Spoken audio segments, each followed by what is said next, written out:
Du côté de la littérature et des prix qui en France pleuvent comme les feuilles en automne, et c'est tant mieux, Jocelyne Saucier vient de recevoir le prix des 5 continents de la francophonie pour Il pleuvait des oiseaux, son 4e roman publié par les éditions XYZ. Bonjour Jocelyne Saucier. Bonjour. Merci beaucoup de venir en direct à cette Cosmopolitaine. Et je vous félicite bien sûr pour le prix de la francophonie, un prix important, il y a des sous. Il y a des sous, ce qui heureusement. fait de mal à personne, mais surtout c'est un prix où vous vous engagez à faire une espèce de tour des 5 continents pour rencontrer des lecteurs. Et ça, c'est formidable, pendant toute une année. Oui, le marathon commence déjà cette semaine. Je m'en vais au Sénégal pour 10 jours. Pour des rencontres d'auteurs. Alors, ça me fait un très grand plaisir. Bon, alors, je ne vous demande pas si vous êtes contente, éberluée, émerveillée par ce prix. Vous devez l'être. En revanche, Jocelyne Saucier, comme on ne vous connaissez pas en France, vous êtes éditée par une maison montréalaise, québécoise. Oui. C'est ça? Oui. Et j'aurais voulu savoir des choses sur vous. Je sais que vous êtes de la province d'Abitibi. L'Abitibi est une région du Québec qui est au nord. J'habite le Moyen-Nord canadien.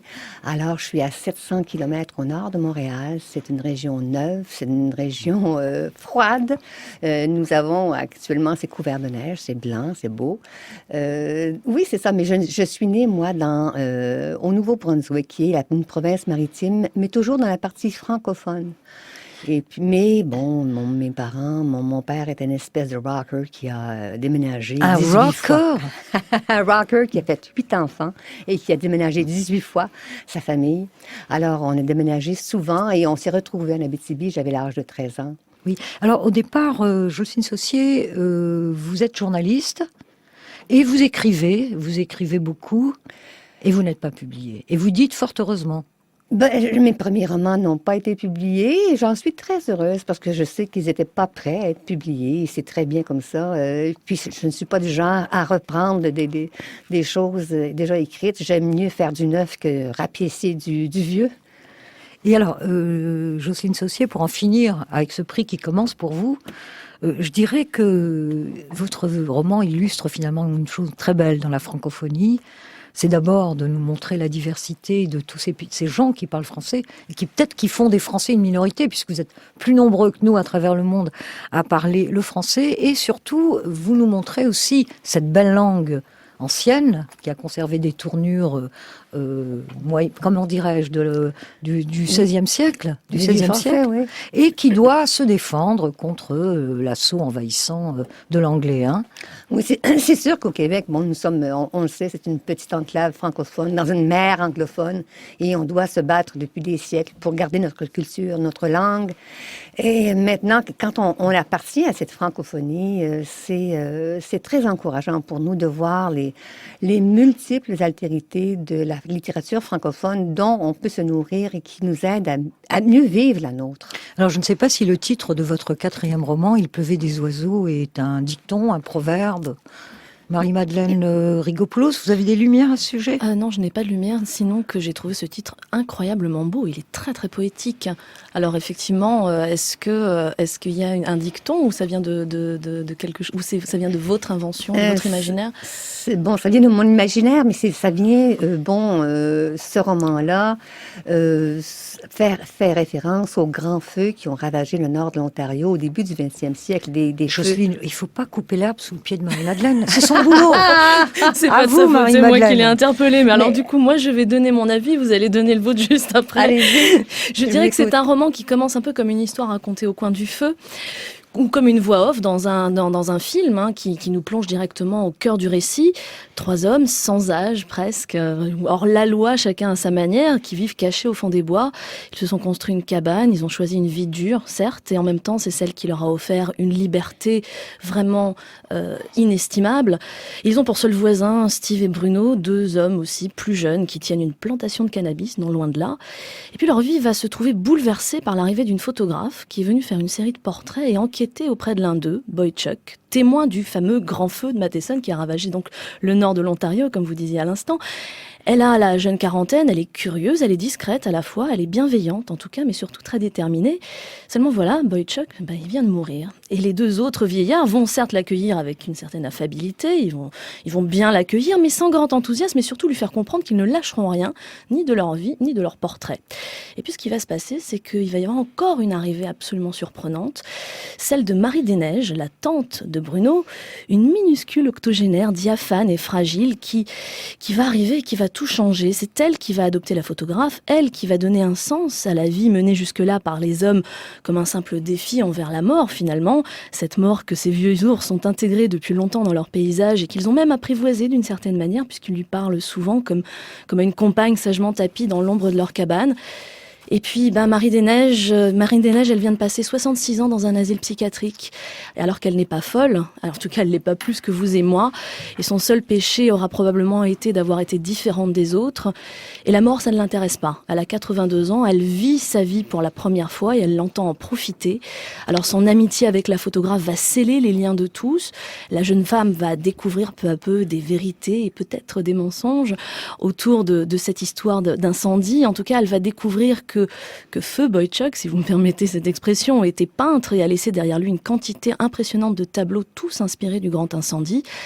Et puis le récit du grand incendie est imprégné de légendes qui, habilement mêlées à la réalité, font de ce souvenir douloureux et tragique un conte magnifique et cruel. C'est un roman polyphonique, poétique, doux amer, où il est question d'amour, de vieillesse, de souvenirs, il est question de mort et de chiens fidèles et d'amitié. Un roman qui se lit comme on fait un rêve, souvent on se sent impuissant et fasciné, toujours un peu craintif, comme un voyage de l'autre côté du miroir. Et pour paraphraser Éluard, je terminerai en disant que c'est un roman où il pleut des oiseaux comme il pleure dans les cœurs, et c'est d'une infinie tendresse. Mais j'aimerais bien pouvoir parler, pardon. J'aimerais bien pouvoir parler de mon livre comme vous le faites.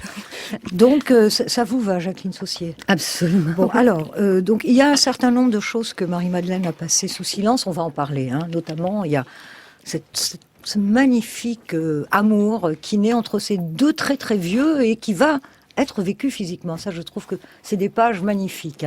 Mais je voulais savoir, Jocelyne Saussier, alors, les grands feux dont vous parlez dans l'Ontario, qu'est-ce que c'était que cette catastrophe qui va complètement ravager la vie de ces personnes dont ils sont rescapés? Mais j'imagine qu'il y a eu des centaines de milliers de victimes. Oui, il y a eu des tragédies terribles parce que c'était des grands feux qui s'étendaient sur 80, 100 kilomètres et qui détruisaient des villes, des villages.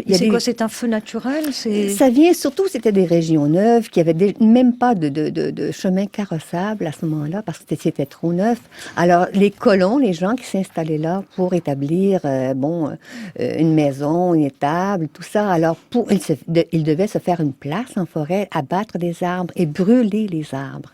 Et bien souvent, les feux venaient de ces feux d'abattis qu'on appelait là et qui se répandaient durant l'été quand c'était très chaud et très sec.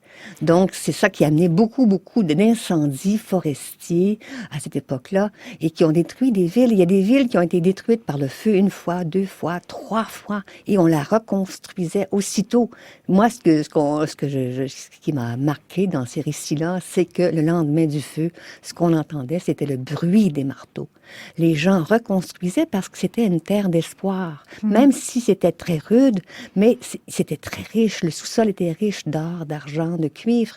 Les gens qui allaient là n'avaient rien. Ils n'avaient que l'espoir. Oui. Alors, la vie dans les bois de ces vieillards miraculés, dans tous les sens du mot, n'est pas facile, mais il y a quand même un effet de vérité. Est-ce que, comme la photographe, ce sont des histoires qu'on vous a racontées? Est-ce que ces personnages ont existé? Ces personnages ont existé et existent encore. Les ermites des bois dans le Nord, ça existe. J'en ai rencontré. J'en ai rencontré il y a 30 ans. J'ai même rencontré il y a peu une ermite des bois. Une femme de 82 ans qui vivait dans la forêt, seule, à peut-être 20 kilomètres d'une route. C'est bien sûr que c'est pas aussi isolé que mes ermites des bois de mon livre, mais une femme qui vivait seule de 82 ans. Oui. Alors, pour ce quatrième roman, Jacqueline Saussier, je crois savoir ce qui vous a poussé à l'écrire, ce livre très beau. Vous le dites d'ailleurs, hein, c'est la démarche de la photographe. Voilà ce qu'elle vous écrivez pour elle. Séduite et intriguée par une vieille dame qui portait en elle des images d'une beauté apocalyptique, et puis séduite et intriguée par toutes ces vieilles personnes qui avaient la tête peuplée des mêmes images. Alors, ce sont des images presque de retour à l'état sauvage, Jocelyne Saucier.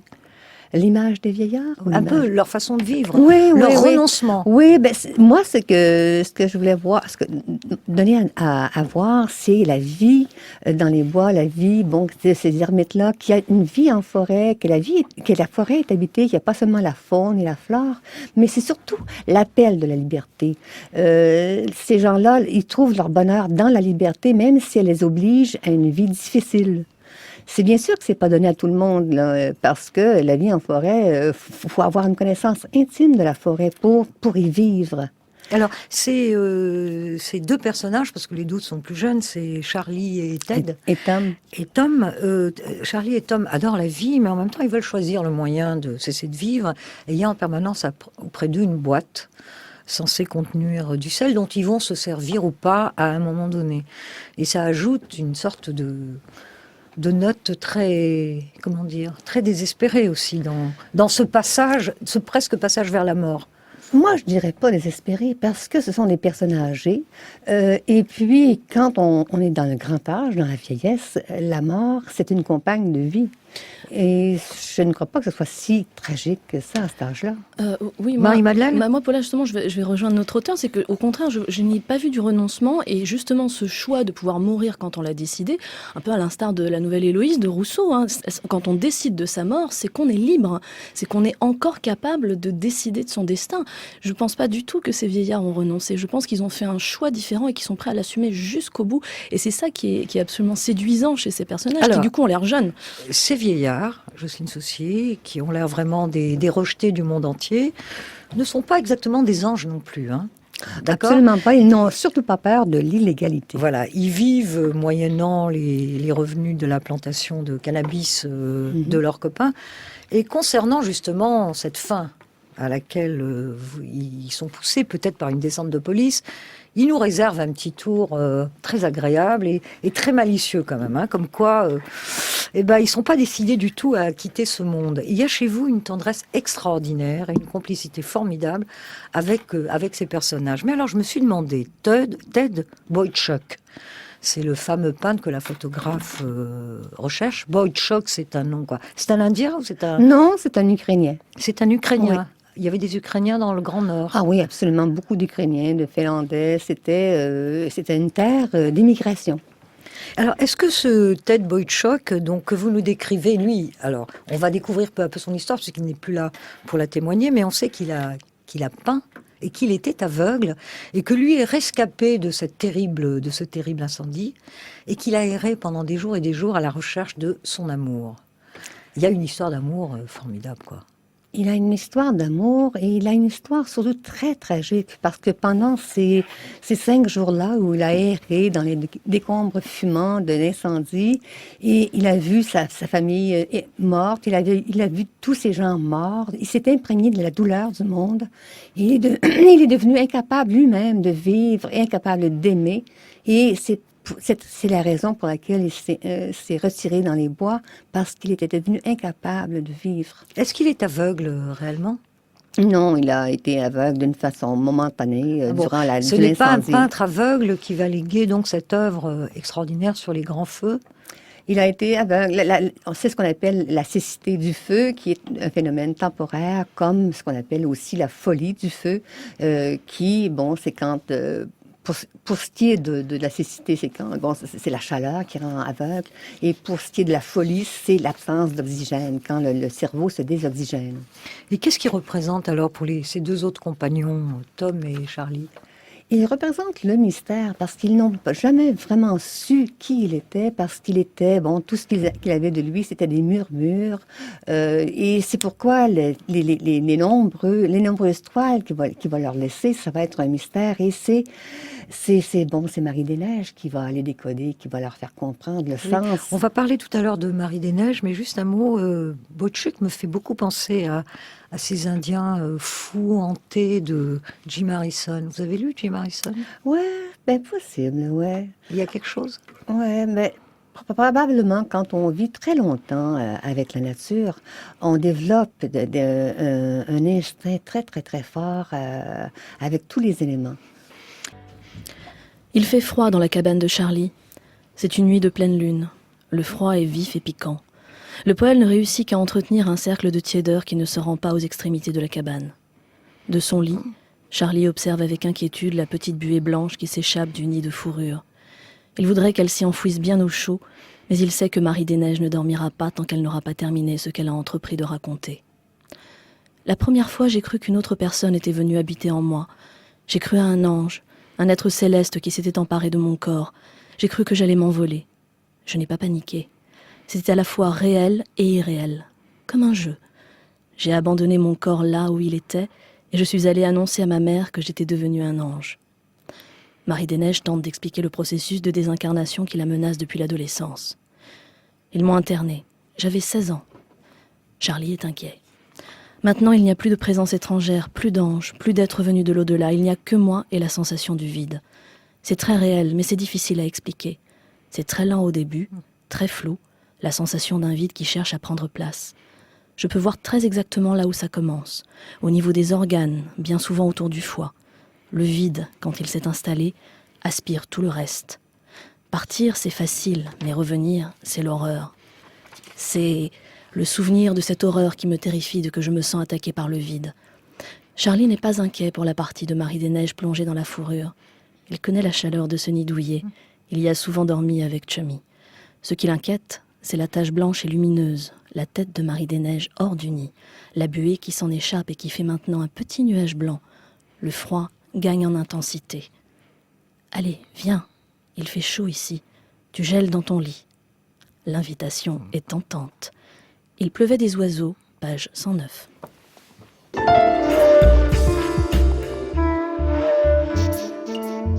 Cosmopolite, cosmopolitaine. Jocelyne Saucier, l'invitation de Marie des Neiges est tentante, mais dans un premier temps, Charlie ne peut pas s'abandonner à l'intimité d'une femme. Il ne veut pas, son corps refuse, c'est trop d'abandon. Pour un homme qui a vécu aussi longtemps seul, sans femme, c'est trop d'abandon, alors que lui, tous les jours, il doit se battre contre les éléments. Et pourtant, Marie des Neiges, qui doit avoir dans les 90 ans. 82 à ce moment-là. Oh, je la vieillis, c'est pas gentil. Non, vraiment pas. Marie des Neiges lui apparaît de plus en plus comme un ravissant oiseau fragile, attirant, envoûtant, qu'il lui faut protéger et aimer. Et c'est ce qui va se produire entre ces deux vieilles personnes. Oui, ça a été un cadeau qui m'a été donné en cours d'écriture parce que je n'avais aucune idée de ce qui se passerait entre ces personnes-là. Mais j'avais vraiment le goût de donner une chance à Marie des Neiges, qui n'avait jamais eu de vie. Je voulais qu'elle ait une vie, et une vie heureuse.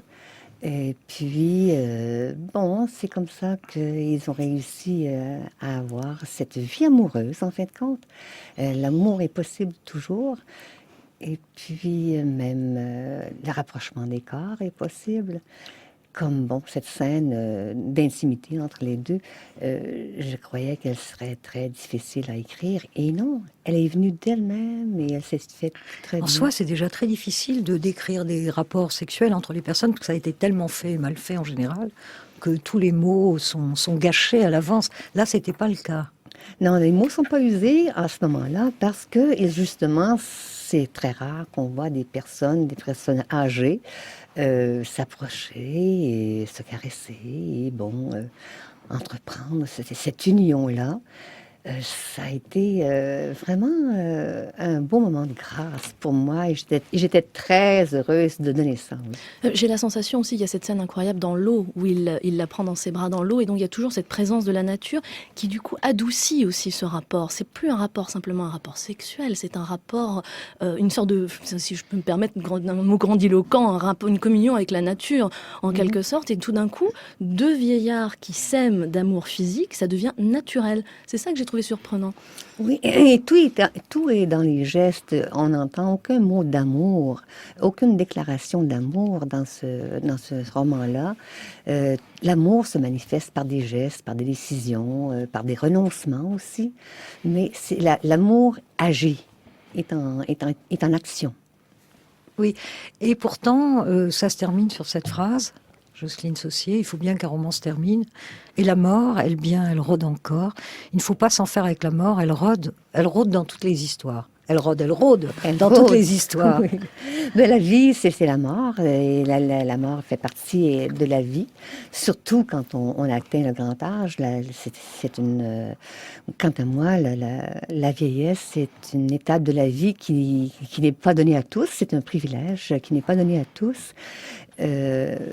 On oublie ça, que c'est un privilège, surtout, et que c'est un privilège des pays riches d'ailleurs.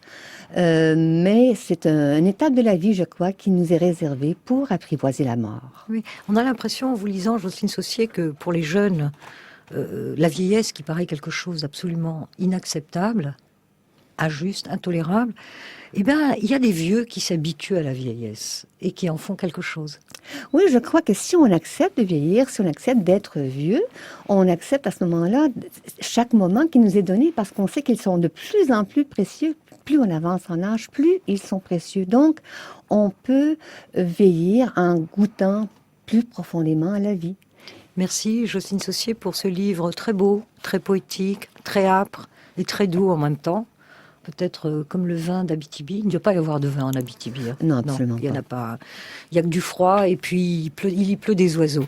Il pleuvait des oiseaux de Jocelyne Saussier, donc Grand Prix des 5 continents de la francophonie, qui est paru chez XYZ. C'est un éditeur québécois et on le trouve pour l'instant uniquement à la librairie francophone de Paris. Pour le moment, oui. Et il faut espérer que ça change. Merci, Jocelyne Saussier. Allez, allez, allez, à chaque coup de rame, prends la force dans la taille et dans les talons. Allez, allez, allons, à chaque coup de pioche, prends la force, c'est fastoche de ma chanson, de ma chanson. Allez, allez, à chaque coup de sabre, prends la fougue des canailles et des moussaillons. Allez, allez, allons, à chaque coup de cloche, prends la crasse, le cri des mioches et des carillons.